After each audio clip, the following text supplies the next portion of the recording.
दारुल-इफ्ता में मेरा सवाल ये है, आजकल ये लफ्ज़ बंदिश बहुत आम है, तो इसके हवाले से मुझे पूछना था, क्या ये बंदिश आज के दौर की इजाद है या इसका ताल्लुक पहले से मौजूद है, और हमारी शरीयत इस बंदिश के बारे में क्या अहकामात वारिद करती है और हमारे बुजुर्गान दीन का इस बंदिश के हवाले से क्या मौक़िफ़ था। मज़ीद ये पूछना था कि अगर इस बंदिश को हम मानते हैं तो माज़अल्लाह इससे ये तासुर तो नहीं जाएगा कि अल्लाह अज़्ज़ व जल तो आपको रिस्क देना चाहता है, अल्लाह अज़्ज़ व जल तो चाहता था कि आपका फलां काम हो, लेकिन बंदिश की वजह से आपका ये काम नहीं हो सका, तो माज़अल्लाह कहीं बंदिश के जो तासुर है इसकी वजह से ये कुफ्र तक तो बात नहीं पहुंच जाएगी। असल में देखें, मिसकंसेप्शन है यहाँ पे थोड़ी सी कि बंदिश का अगर यहाँ पे यूँ उसका मफ़हूम लिया जाए कि अल्लाह तबारक व ताला जो है वो करना चाहता है और बंदा नहीं करने दे रहा, तो ऐसी बात नहीं है जी।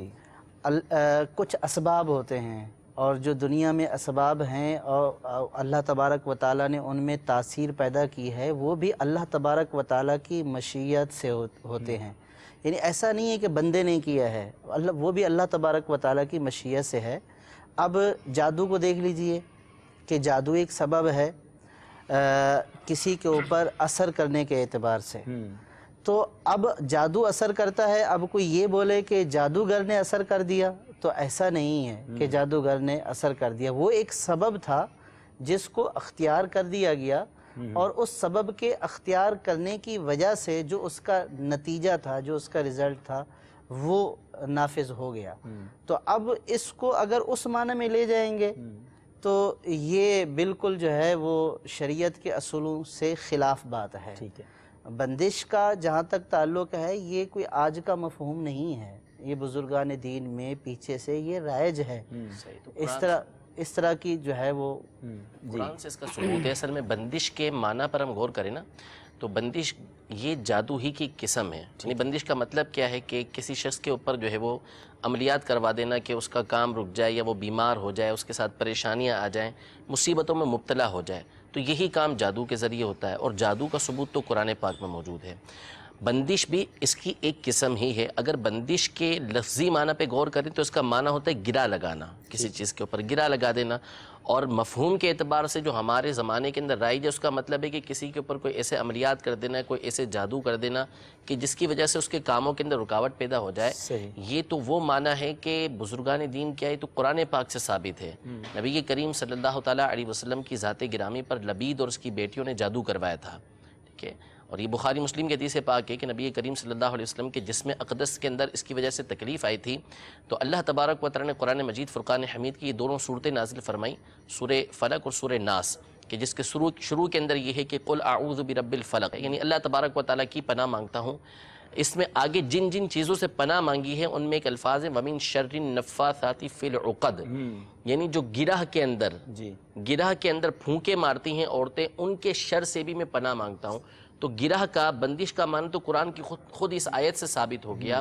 फिर इसके बाद नबी करीम सल्लल्लाहु अलैहि वसल्लम से वो तकलीफ जो है जो आई हुई थी वो दूर हो गई। तो जैसा कि सज्जाद भाई ने बताया कि हकीकतन ये नहीं है कि अल्लाह तबारक व तआला ये करना चाहता था और बंदा जो है इसके अंदर रुकावट बन गया, तो बंदे की कुदरत गोया कि अल्लाह तबारक व तआला से बढ़ गई। ऐसा तसव्वुर ही किसी मुसलमान के जहन में नहीं होता। अगर इस तसव्वुर को सामने रख लिया जाए तो फिर तो कायनात के सारे काम रुक जाएंगे। अल्लाह तबारक व तआला चाहता है कि आप जो है वो मरीज़ रहें, लेकिन आप चले गए डॉक्टर के पास, डॉक्टर ने आपको दवाई दी, डॉक्टर जो है उसकी दवाई की वजह से आप सेहतयाब हो गए और आप जो है वो डॉक्टर से बढ़ गए, डॉक्टर जो है वो अल्लाह तबारक व तआला से बढ़ गया। तो ये तसव्वुर तो है ही नहीं ना।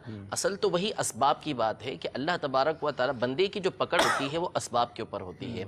यानी मैं किसी को कत्ल करना चाहता हूँ, अल्लाह तबारक व तआला कत्ल को पसंद नहीं करता, लेकिन अगर किसी ने किसी को कत्ल किया है तो उसकी पकड़ किस चीज़ के ऊपर होगी? पकड़ इस पर होगी कि इसने ये इरादा किया, ये काम इसने किया। तो एक है अल्लाह तबारक व तआला की रिज़ा और एक है अल्लाह तबारक व तआला की मशीयत, यानी उसका एक कायनात चलाने का तरीक़ेकार है, और एक उसकी पसंद। अल्लाह तबारक व तआला कुफ्र को पसंद नहीं करता, लेकिन दुनिया के अंदर काफिर मौजूद हैं। तो ये जो काफिर हैं अपनी मर्जी से कुफ्र कर रहे हैं कि अल्लाह तबारक व तआला से बढ़ गए, हरगिज़ ऐसा नहीं है। ये अल्लाह तबारक व तआला की मशीयत है, ये तकदीर के मामलात हैं जो वो बेहतर जानता है और उसके बताए से उसके प्यारे बेहतर जानते हैं। तो बहरहाल खुलासा ये है कि हरगिज़ इसका मफहूम ये नहीं है कि बंदिश करवाने वाला ये उसके बारे में समझा जाए कि वो अल्लाह तबारक व तआला से बढ़ गया।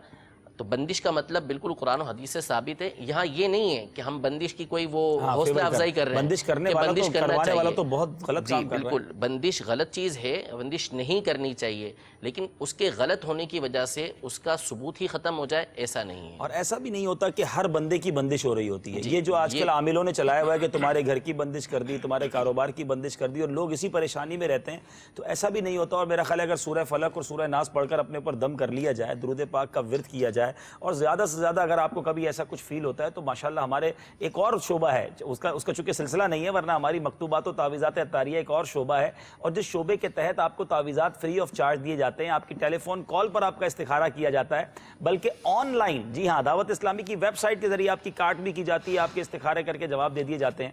تو آئیے دعوت اسلامی کے پاس آپ کے سارے پرابلمز کا سولوشن ہے.